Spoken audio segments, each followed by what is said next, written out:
Good evening. This is Isaac with Programmable Audio for Sit with a Newb, Mix with a Newb Part 2.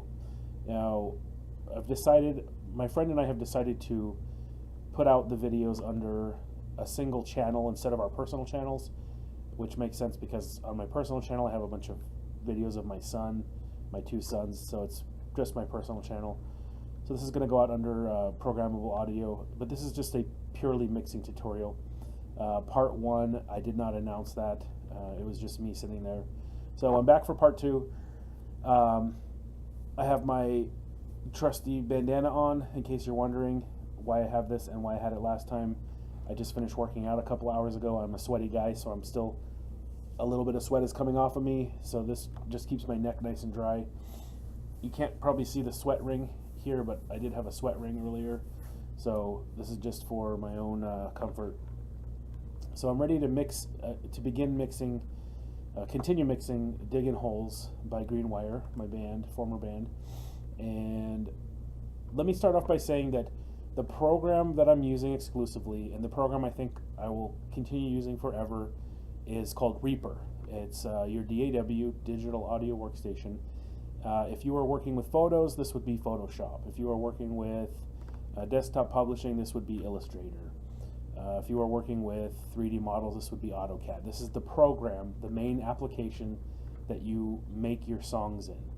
You can use it to record, you can use it to mix, you can master on it. It does a lot of stuff. It's very versatile. The great thing about Reaper, let's go to Reaper. I think it's Reaper.fm. Reaper is a free, here's the program. Make sure that's showing, shoot. Okay, Chrome is not showing. Just go to Reaper.fm, and it's a free download. The great thing is you can use it for free forever. They do have what they call a nag screen, a little screen that pops up and says, hey, if you want to get rid of this screen and contribute, it's only $60 for the program for private use. Commercial license, I think, is $200, which is very affordable. It's a very good program. So I just wanted to plug Reaper in the beginning, just so everyone knows if they want to grab a program for free. Now, I have tried other DAWs, other DAWs. I've tried Studio One, I've tried Fruity Loops, I've tried Ableton Live. I think that's it. I haven't had the pleasure of sitting down with Fruity Loops, or I'm sorry, with Pro Tools, which is the big dog. That's the big, most popular, best-selling DAW that all the pros use. So this is sort of like the amateur, the heavyweight amateur here. Reaper is, as far as I know, just as good as Pro Tools. I'm sure Pro Tools leads the way in innovation and Reaper follows. So anyway, there's the plug for the DAW. Let's get into mixing.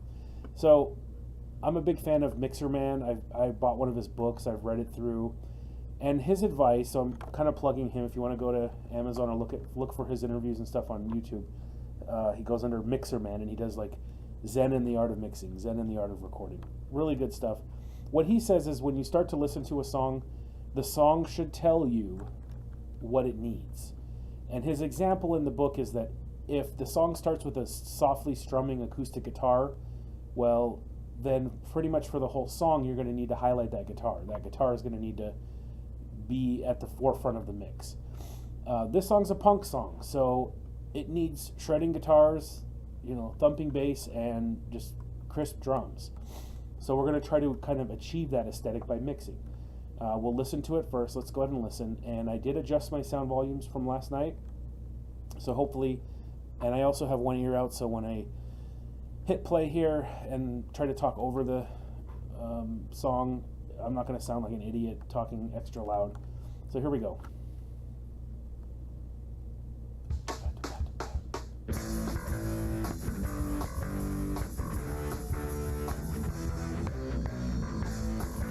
Okay, right away, instinctively I know I've got too much cymbal. I'm not really hearing the kick and snare pushing through. I mean, you can tell that they're there, but they're not present. They're not slapping you in the face. So what I usually start with is drums. I think for the most part because drums take a lot of effort and they also serve as the backdrop. So once you get your drums lined up and sounding clean and great, especially the kick and snare, once you get those sort of core elements lined up, it makes mixing the rest of the mix easier. Now you can come off the drums and mess with other things along the way, and in fact that's what I do. I don't just spend a chunk of time on the drums and go, okay, those are perfect, because they're not going to sit in isolation. You're not going to hear just the drum track. So you can get them to a point where you think they're good, mess with the bass and guitar, come back to drums, etc. But let's start with drums here. What I have is outside and inside kick. On my kit, I had a Shure Beta 52A on the outside of the drum, centered right in the center of the resonance head. I then inserted through the porthole a 57 and pointed that at the back of the beaters. Now, what you see, the standard configuration for 52As is that you put them, or it's the 52B, you put them right in the porthole. We weren't getting the sound we wanted with that. It was too flubby. So we have a combination of two kick mics here. Let's listen to it. Okay, so the first thing is we're getting bleed. So we want to clean this up so these are single hits. Now, easy way to do that would be a bus with a gate. And then you could also render these out to their own track, which we can do as well. So what I'm going to do, I had a friend, the other partner in programmable audio, said that if you highlight a track and you hit Control T, it pops up right below it. So there we go. I should have done it right below the drum bus. So what I'm going to do here now, I'm going to actually make a kick bus. So I can just mess with the kick, and it'll be like a subfolder of the drum bus. Now I should be able to, let's see, let's move these two up. So I'm going to put all the kick in a line right here, and I was told that I can highlight. This is a comment on my first video, which I really appreciate, from my partner, and he, let's see here, he said to just go ahead and highlight all the way down. When you hit this folder button, which again, that puts all the stuff below it, but then you come down to the last track in the series and you should be able to cycle whether this track is a track, a folder, or the last track in a folder. So we're going to go to the third option, I guess. Yeah, see, that worked perfect. So now we have, inside of our drum folder, we have a subfolder called Kick Bus with the four. Did I get all four? Yeah, inside, outside. Oh, okay, I'm missing a kick. Oh, there it is, outside kick too. All right. Let's make sure we keep these organized. All right, so let's see here.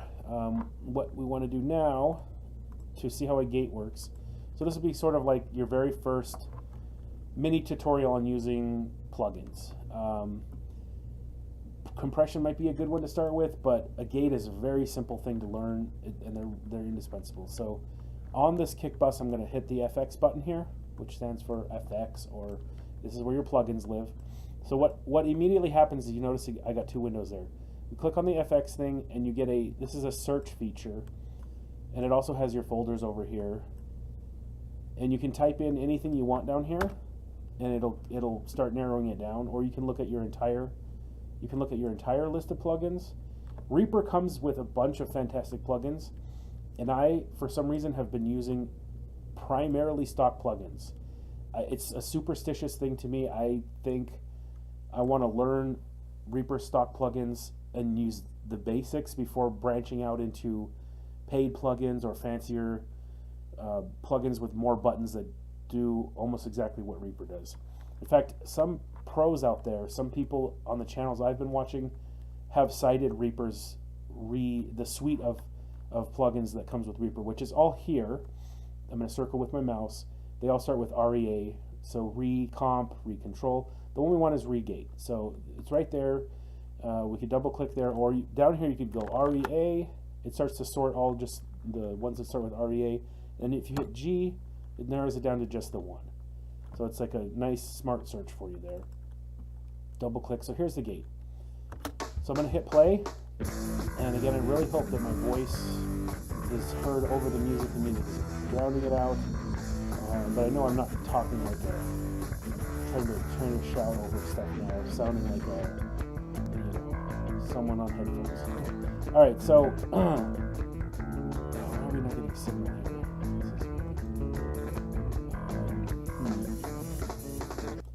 Okay, see here, this is what's going on. You have to make sure that this is sending to your parent folder. Okay, as soon as I turn that on, now I think in my recording software, it's not right-clicking. So what I'm doing is right-clicking on the little routing button here, directly to the right of the volume knob, and I'm just turning on parent folder send. Now you can see we have signal coming through. And let's just go ahead and solo that. Okay, so that was the whole song. You guys will be sick of this song by the end. All right, so to dial the gate in, this is your threshold. So this tells you at what point does the gate open or close. And actually this hysteresis, I don't really know the pronunciation, but this hysteresis will actually allow you to have a better sort of release. It's hard to explain. I read up on it and I didn't quite fully get the definition of it, but I kind of understand that it's a better release. It's a smart release, or it's like a more exact way to release. Okay, so all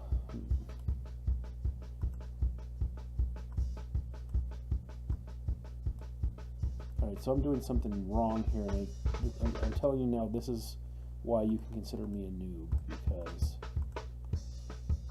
if I have this up here, I should not be hearing anything. So let's see, where else am I sending this to? Okay, let's not send it to the drum bus.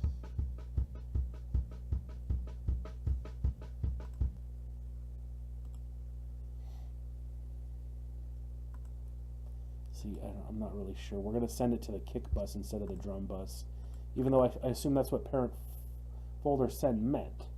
But let's try kick bus.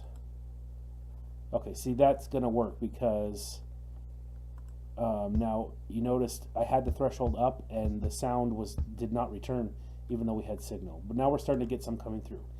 Okay, really quickly, I'm going to pull up the routing matrix, which we covered briefly in Mix with a Newb episode 1. I'll put a link in the comments below once I learn how to do that. Here's your routing matrix. So down here I have all of my drum tracks, starting with my drum bus at 17, kick bus. So if I want to send or receive something, send something to this, or send it out to something, I can quickly go through here and use these sends. So what I'm going to do is I'm going to have all of these kicks. I already got 2 of them going here. So I'm just going to follow suit, and I'm going to have the outside kick. And if you look at where the highlight goes, it goes up the column to the kick bus, which is 18. So wherever you put an X, it's routing there. And you can actually right click on these. And again, I think my recording software is not showing the little pop-up, but there's a handy little pop-up that gives you about a dozen different options for changing the way the send goes out, which is something we will go into detail later. But for now, I have my 4 kicks sending to the kick bus. So let's drag this down again.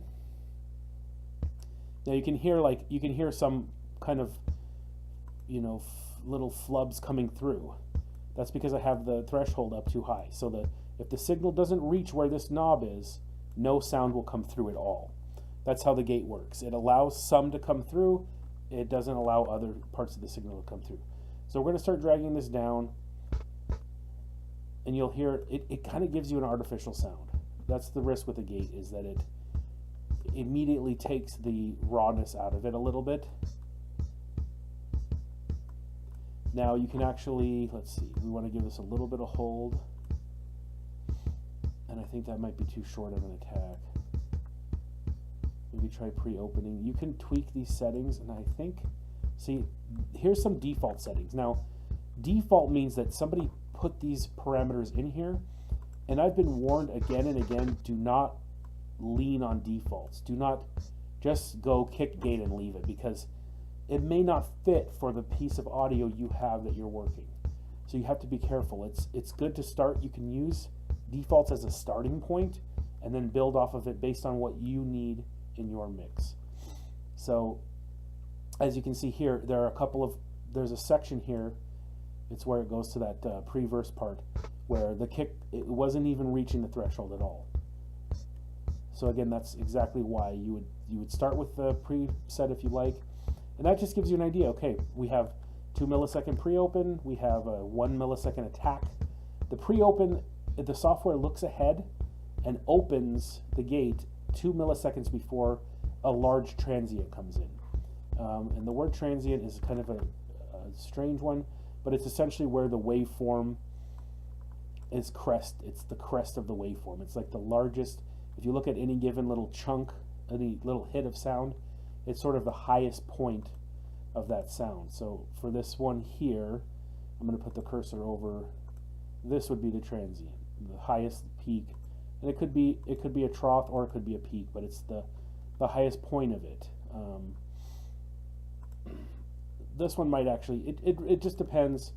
It's like the first significant peak, because I think this peak might actually be equivalent to this one as far as amplitude, one being negative, one being positive. So anyway, when I say the word transient, it means it's sort of like the nose of the note. It's the first splash of the note.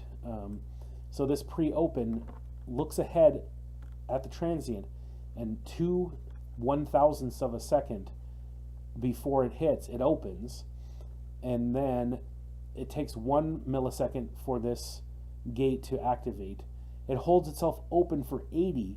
So I guess with kicks, before I did the preset, I had the hold was much lower. So 80 milliseconds looks like what you might want for a regular kick. And then you have a release of 49. Release means the gate, after 49 milliseconds after the hold expires, the gate closes. It's a 49-second close. And then again, this hysteresis, this lets you dial in a much better cutoff for the release, I believe. It's a more exact, you're telling it like an exact number to release at, instead of like a kind of general. I didn't quite understand it myself, honestly. I was reading through articles and stuff, but I know it's a thing that you can use for thermostats as well. It just lets you set like a kind of, if you're dealing with like a wave, which audio is, it lets you set like a finite lower point and a finite higher point.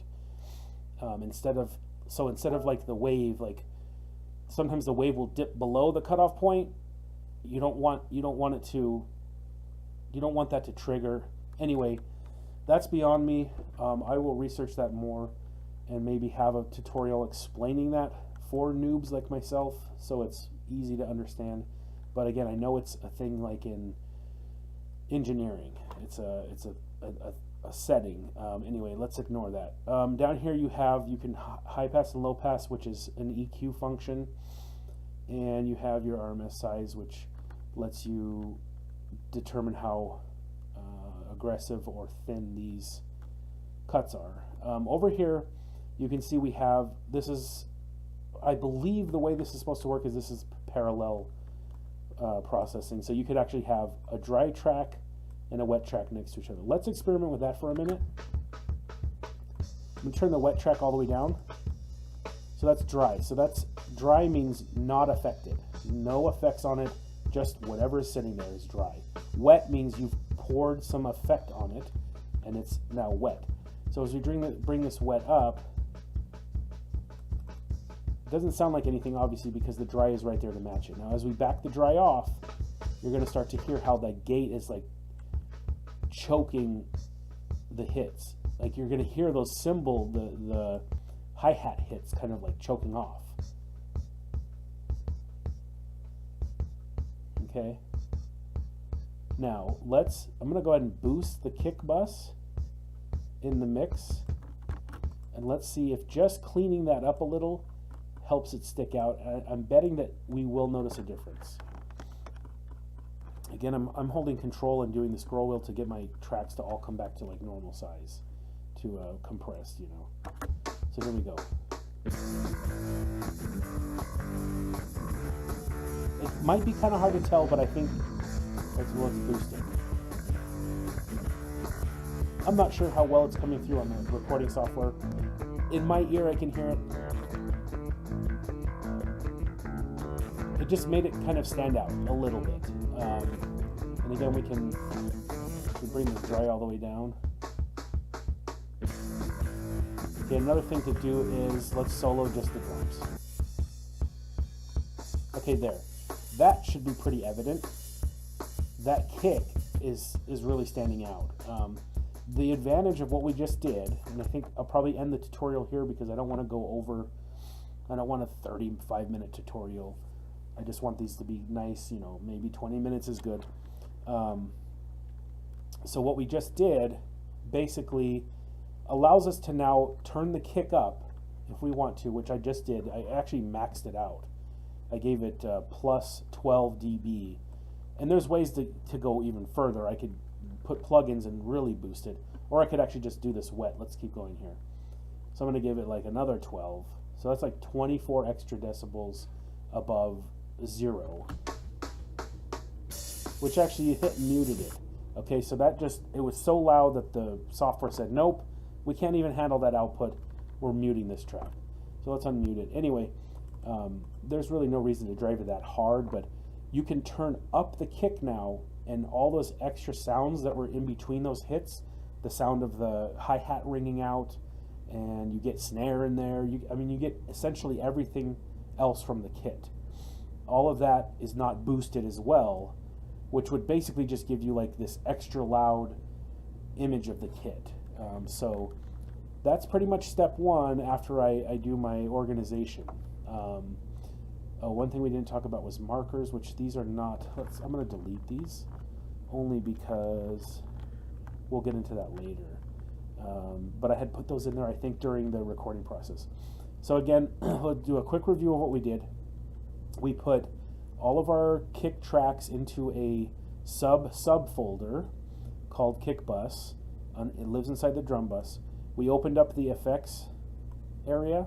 We added one, which once you have one added, now it just opens onto this main screen where your plugins are going to be lined up here on the left. When it's a raw track, we'll go to one below it and we'll open one that doesn't have anything. It opens up the plugin window, the plugin browser, which, like I said, it has this smart search down here, which is amazing, this filter. This is a really good way. Let's say if I just wanted to do distortion, I could just do DIST, and there I have all 3 plugins that came with Reaper that produce distortion, which is really, really handy. Now you can also sort over here on the left, but anyway, that's how it opens when there's nothing on the track yet. When there is something on the track and you reopen, I'll reopen it again. I'm going to open the kick bus here. There's the gate we put on there. Okay, here's all the settings we have for the gate. We dialed this in so that when the kick hits, when the kick drum is producing that hard note, the gate is open and it's letting the sound out to your ears, to the mix. When that hard kick passes and there's excess noise from the other pieces of the drum kit, the cymbal, the hi-hat bleed is coming in, the snare bleed, the overhead cymbals, everything else that shouldn't be coming through those mics, it chokes those off, it cuts them off, and then it reopens again for each kick, and it does it instant. It's very, very quick. And again, the reason I do that, and I'm going to do it for the snare too, that would probably be part 3. The reason I do that is that if I want to boost the kick, I'm just getting pure kick. I'm not getting kick plus all this swell of extra, stuff it's stuff that you do want in the mix, but you want to get it from the tracks that you intentionally recorded, if that makes sense. I intentionally had a mic on the top of the snare and the bottom of the snare. I intentionally had a mic over the hi-hat. I want those sounds in there, but I want to be able to control them precisely. I don't want them coming in through the kick drum. and they just sound like garbage. In fact, let's bypass this. You bypass it by just unchecking, or you can actually turn off all of the plugins at once with the little button, the little on-off button here. Both work exactly the same way. Turning them off here is just plugin by plugin. Okay, so without the gate, let's solo it, kick bus. You can hear all that extra stuff in there.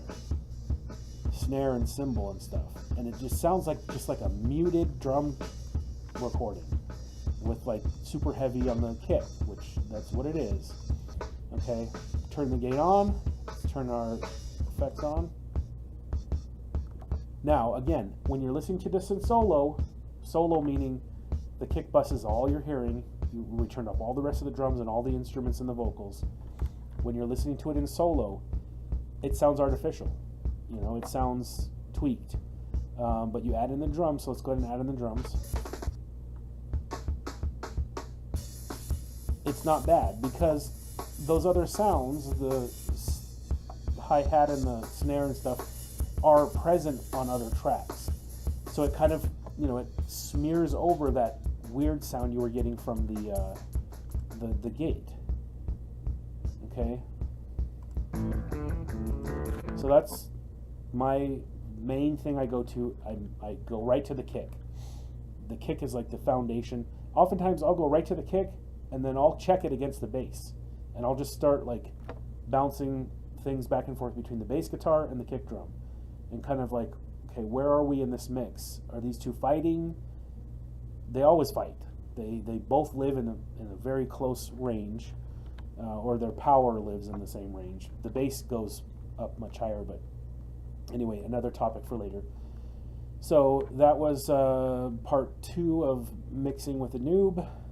Thank you for watching. My name is Isaac. This is Programmable Audio. If you enjoyed the video, please give me a like. Please give me some feedback. Anything is helpful.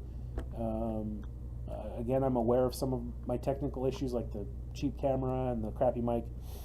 Those I hope to improve in the coming year. But as far as content, what you want to see, what I can do better to be a better presenter, a better host, not clearing my throat would probably help. Those kind of pointers I'm open to, I'm welcome to.